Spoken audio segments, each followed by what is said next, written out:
Olá! Hoje a gente vai falar de uma coisa que está no nosso dia a dia, mas que a gente quase nunca para pensar. O símbolo do arroba. A história dele está literalmente escondida bem na nossa frente e, olha, é bem mais antiga e fascinante do que a maioria das pessoas imagina. Bom, vamos começar pelo que todo mundo já sabe, né? Hoje em dia, o arroba é praticamente um sinônimo da era da internet. É uma pecinha fundamental da nossa comunicação digital. Ele está em todo lugar, né? É uma presença constante nas nossas vidas online. A função principal, a mais famosa, claro, é essa aí: separar o nome do usuário do servidor no e-mail. E, lógico, tem aquele papel super importante de marcar as pessoas nas redes sociais, nos comentários. A gente usa isso o tempo todo. Então, é aqui que a coisa começa a ficar interessante. A gente tende a achar que ele nasceu com a tecnologia, mas será que foi isso mesmo? Pois é, a origem desse símbolo não tem absolutamente nada a ver com computadores. Para descobrir a verdade, a gente vai precisar voltar bastante no tempo. E essa nossa viagem no tempo nos leva direto para a Idade Média. Um mundo de comércio, de livros de contabilidade, muito, mas muito antes de qualquer teclado existir. Isso mesmo, não é erro de digitação, não. Estamos falando de mais de 500 anos atrás.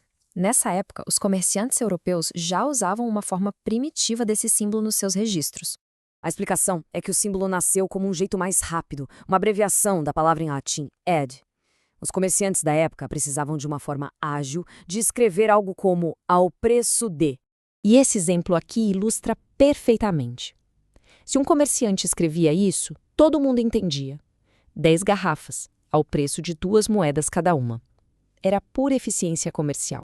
Então, o ponto principal é este. O arroba começou a vida como uma ferramenta de negócios, para indicar preço por unidade. Não tinha nada a ver com conectar pessoas.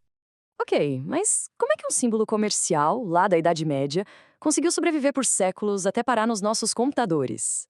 Vamos entender como essa ponte foi construída.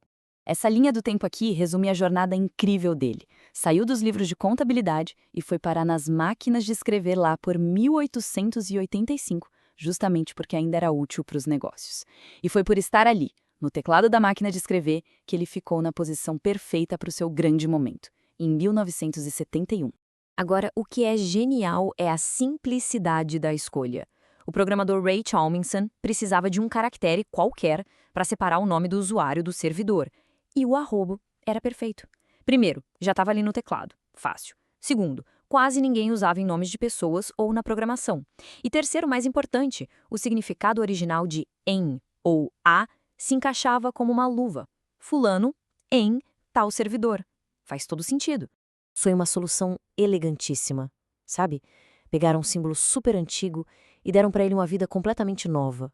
Um propósito que conectou o mundo de um jeito que ninguém poderia imaginar. Mas a história não acaba aí não. Conforme o arroba foi se espalhando pelo planeta junto com o e-mail, cada cultura começou a dar um apelido próprio, super criativo para ele. Olha só que coisa curiosa. Na Itália, eles chamam de caracol, pelo formato enroladinho. Na Alemanha, é um macaco-aranha, como se ele estivesse pendurado na letra. Já na Rússia, é cachorro. E aqui no Brasil, a gente manteve o nome arroba, que era uma antiga unidade de peso, o que no fundo conecta o símbolo de volta às suas raízes comerciais. É fascinante, né? Pensar que uma simples anotação de comerciante virou um ícone mundial, que todo mundo reconhece, mas que cada lugar interpreta de um jeito tão particular e carinhoso. E isso tudo nos leva à grande lição dessa história. O passado está sempre presente, muitas vezes escondido nas coisas mais comuns, aquelas que a gente nem presta atenção. Então, da próxima vez que alguém for digitar um e-mail, vale a pena lembrar dos comerciantes medievais, dos inventores. E fica aí a reflexão. Quantas outras histórias incríveis estão escondidas por aí nos objetos que usamos todos os dias?